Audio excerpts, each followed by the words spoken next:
नमस्कार दोस्तों, स्वागत है आप सभी का हिस्ट्री 365 में। मेरा नाम है चंद्र उपाध्याय और आप देख रहे हैं भारत आने वाले प्राचीन विदेशी यात्री। जैसा कि आप सभी को पता है कि जो ये मैंने एक सीरीज चलाई है आप सभी के लिए, उसमें मैं सभी प्राचीन आने वाले यानी कि प्राचीन भारत में आने वाले सभी विदेशी यात्रियों के बारे में आपको उनके बारे में जो जानकारी है वो देता हूँ। जैसा कि आप सभी को पता है कि मैंने 3 भागों में विदेशी यात्रियों को बांटा है। पहला भाग जो है वह सिकंदर के आने से पूर्व,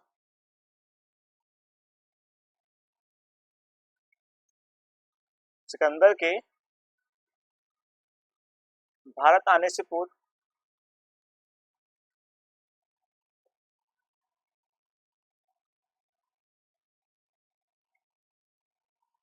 तथा सिकंदर के साथ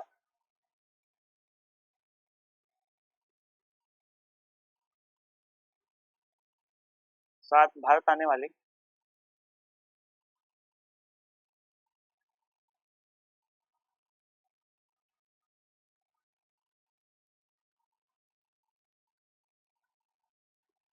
उसके बाद देखेंगे सिकंदर के बाद भारत आने वाले, यानी देखेंगे कि जो सिकंदर के पूर्व है। जैसा कि मैंने आप अगर आपने आज के वीडियो लेक्चर से पहले का वीडियो लेक्चर देखा होगा तो उसमें आपको पता होगा कि जो सिकंदर से पूर्व यानी कि जो सिकंदर के पूर्व भारत में विदेशी यात्री आए थे उनके बारे में मैंने आपको बताया था कि वो टोटल 4 थे। उसके बाद हम देखेंगे कि सिकंदर के साथ 3 विदेशी यात्री जो हैं वो भारत आए थे, तो उनके बारे में मैंने आपको पहले से ही बता रखा है। उसके बाद हम देखेंगे अब सिकंदर के बाद आने वाले, यानी कि जब सिकंदर आ चुका है उसके बाद सिकंदर के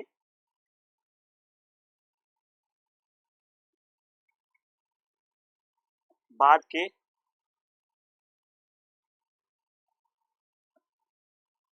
विदेशी यात्री। तो इस प्रकार से हम देखेंगे कि जो सिकंदर के बाद आने वाले विदेशी यात्री हैं उनमें हमने मेगास्थनीज को देख लिया है।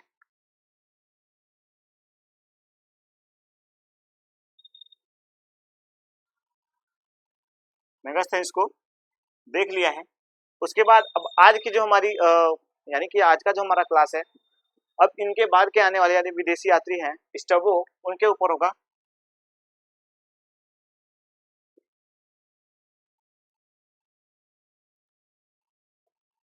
स्ट्रैबो स्ट्रैबो के ऊपर हमारा आज का जो है वो सेशन होगा। तो आपको पहली बात बता दूं कि स्ट्रैबो जो है जब मेगास्थनीज की घोर निंदा करते हैं मेगास्थनीज का, क्योंकि उन्होंने जो भ्रामक वर्णन किया था, मैंने आपको पहले ही बताया था जब मेगास्थनीज की इंडिया के बारे में बताया था, तो मैंने आपको बताया था कि मेगास्थनीज ने इनकी इंडिका का जो है वो समर्थन नहीं किया था, उसका घोर निंदा किया था। तो आपको पहला पॉइंट इसमें जो नोट करना है वो है कि मेगास्थनीज का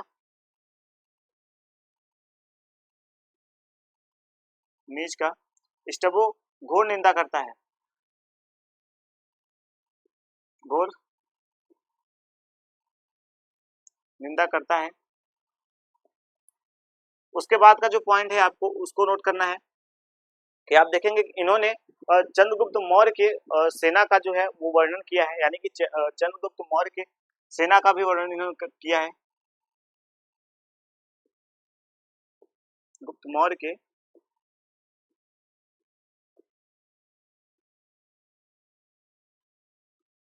सेना का वर्णन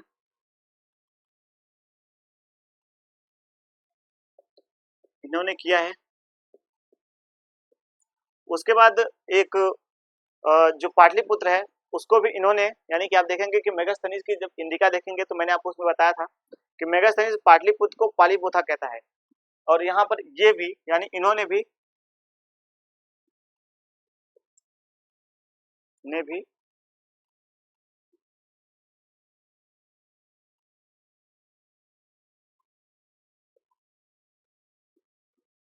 पाटलिपुत्र को पालीपोथा कहा है।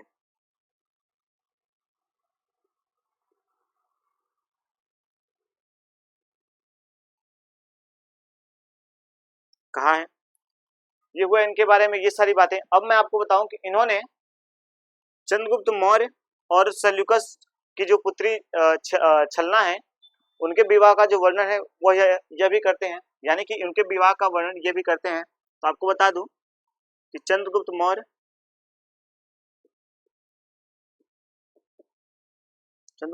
और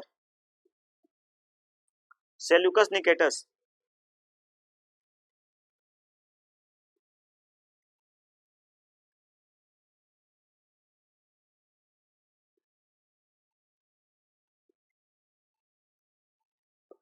की पुत्री छलना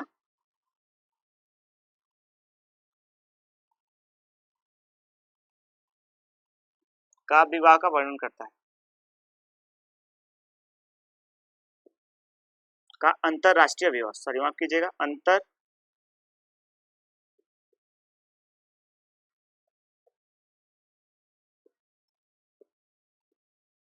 विवाह का वर्णन करता है। तो इस प्रकार से हम देखेंगे। अब देखते हैं कि इनकी जो पुस्तक है उसका नाम क्या है। आपको बता दें कि इनकी जो पुस्तक है उसका नाम है, इनका जो पुस्तक है उसका नाम है जियोग्राफिका। आप देखेंगे कि इनकी पुस्तक है यानी कि स्ट्रैबो की पुस्तक का नाम, आप इस बात को नोट रखिएगा कि स्ट्रैबो की पुस्तक का नाम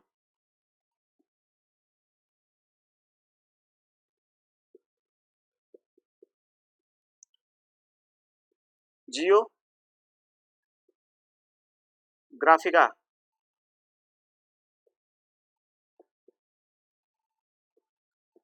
जियोग्राफिका है।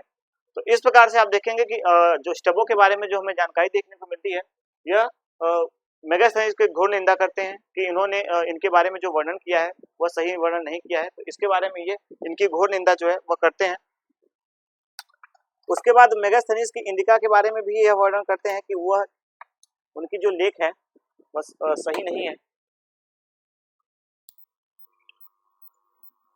हाँ, तो ये सॉरी माफ कीजिएगा, मेगास्थनीज की सॉरी माफ कीजिए, स्ट्रैबो है जो वो मेगास्थनीज की इंडिका का घोर निंदा करते हैं।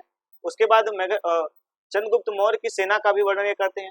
उसके बाद इन्होंने भी पाटलिपुत्र को पालीपुथा कहा है। जैसा कि आप सभी को पता है कि मेगास्थनीज की इंडिका में भी हमें सबसे पहले वर्णन देखने को मिल जाता है कि मेगास्थनीज ने भी पाटलिपुत्र को पालीपुथा कहा है।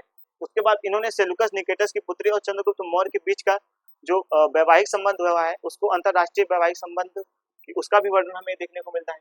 उसके बाद जो इनका पुस्तक यानी कि इनकी जो पुस्तक का नाम है, इनके पुस्तक का नाम है जियोग्राफिका। आपको इस बात को हमेशा नोट रखना है कि जियोग्राफी का है। उसके बाद हम देखेंगे कि इसके बाद के जो हमारे एक शासक है, माफ कीजिएगा, एक यात्री हैं, उनका नाम है एरियन।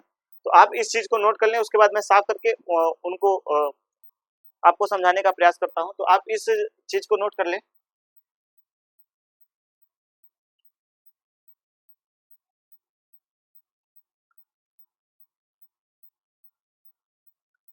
अब बात करेंगे हम एरियन के बारे में। आप जानते हैं कि जो प्राचीन विदेशी यात्री हैं उनमें स्ट्रैबो और एरियन का जो महत्व है वो इम्पोर्टेंट है। तो हम देखेंगे एरियन के बारे में।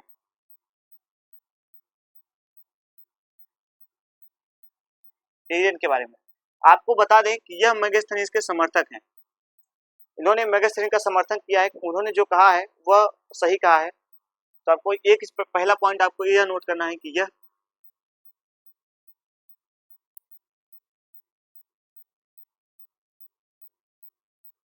मेगास्थनीज का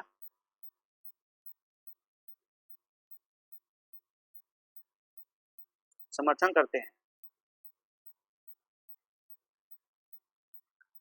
एक बात और आपको बता दें कि एरियन के जो पुस्तक का लास्ट खंड है यानी कि जो इनका जो पुस्तक है उसका नाम तो हमें कहीं भी देखने को नहीं मिलता, लेकिन ऐसा कहा जाता है कि इनके जो पुस्तक का लास्ट खंड है उसका नाम भी इंडिका है। तो आपको अगर आपसे एरियन के बारे में पूछा जाए और वहाँ पे पूछा जाए कि यह मेगास्थनीज के समर्थन क्यों करते हैं, क्योंकि देखने को हमें मिलता है कि इनके पुस्तक का जो लास्ट खंड है उसका भी नाम है इंडिका।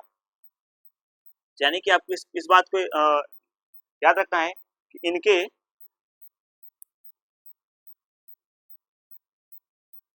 पुस्तक का अंतिम भाग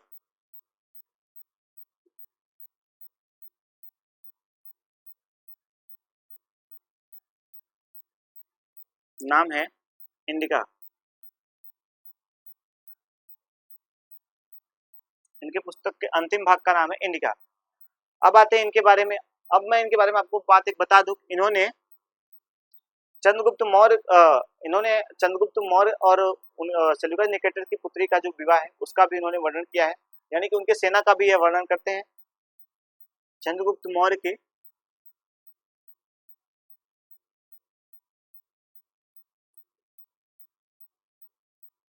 और उनके सेना का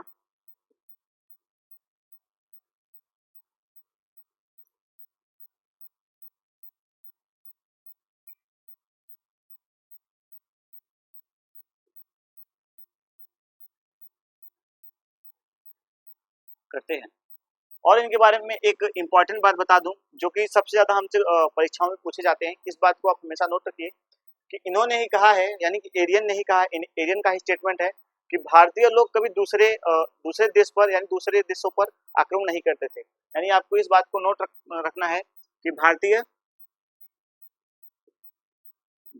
कभी भी दूसरे लोगों पर आक्रमण नहीं करते थे। दूसरे देशों पे कह सकते हैं, दूसरे लोगों पर पहले आक्रमण नहीं करते। यानी कि आप देखेंगे कि आप प्राचीन भारत में आप देखेंगे तो प्राचीन भारत में आपको कहीं भी ऐसा देखने को नहीं मिलता कि भारतीय किसी के ऊपर आक्रमण करते हैं। तो इन्होंने यह स्टेटमेंट दिया है कि भारतीय कभी किसी दूसरे देश पर आक्रमण नहीं करते थे। भारतीय कभी भी दूसरे देशों पर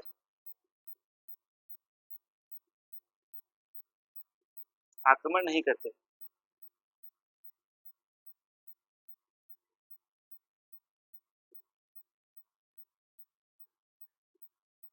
इस प्रकार से जो हमने इनके बारे में जाना, यह सबसे इंपॉर्टेंट बात थी जो मैंने आपको बताया। इस चीज को आप नोट रखिएगा क्योंकि यह जो चीज है ये आपसे बहुत बार पूछा गया है कि एरियन एरियन ऐसे कौन से यात्री हैं, यानी कि ऐसे कौन से विदेशी यात्री हैं जिन्होंने ऐसा कहा है कि भारतीय जो है वह कभी किसी दूसरे के ऊपर आक्रमण नहीं करते। तो आपको यह बात को हमेशा नोट रखना है। तो इस प्रकार से मैंने आपको बताया एरियन के बारे में और स्टबो के बारे में। तो आपको स्टबो के बारे में जो मैंने सारी बात बताई कि स्टबो है वह मेगास्थनीज के आलोचना करते हैं, यानी कि उनके समर्थक नहीं है। लेकिन जो एरियन है वह मेगास्थनीज के समर्थक है। और इनकी जो पुस्तक का लास्ट खंड है, यानी कि जो इनकी पुस्तक का लास्ट भाग है उसका नाम जो है वो इंडिका है। और उसके बाद बताएं चंद्रगुप्त मौर्य की जो सेना है उसका भी यह वर्णन करते हैं। और चंद्रगुप्त मौर्य की सेना का वर्णन स्टबो ने भी किया है और इन्होंने भी किया है। उसके बाद हम देखेंगे कि भारतीय कभी दूसरे देशों पर आक्रमण नहीं करते, यानी कि भारतीय कभी किसी दूसरे पर आक्रमण नहीं करते। यह जो चीज है यह इनका स्टेटमेंट है सबसे महत्वपूर्ण है, जो कि हमारे परीक्षा के दृष्टिकोण से महत्वपूर्ण है। तो आपको इन सभी बात को नोट रखना है। और आपसे स्टबो के बारे में पूछा जाता है कि मेगास्थनीज के अलावा ऐसा कौन सा विदेशी यात्री था जिसने पाटलिपुत्र को पालीबोथा कहा है। तो आपको इस बात को हमेशा नोट रखना है, वहां पे स्टबो का करना है। तो आपको इन सभी बातों का नोट रखना है। और तो आज की जो हमारी क्लास है, मैं आज की आपकी क्लास जो है यहीं तक रखूंगा। उसके बाद की जो क्लास है हम इसके आगे के जो अब यात्री हैं प्लिनी, प्लूटार्क, जस्टिन, हम उनके बारे में हम आगे की क्लास में बात करेंगे। तो आज की जो क्लास है हमारी यहीं तक होगी। चलते हैं। जय हिंद।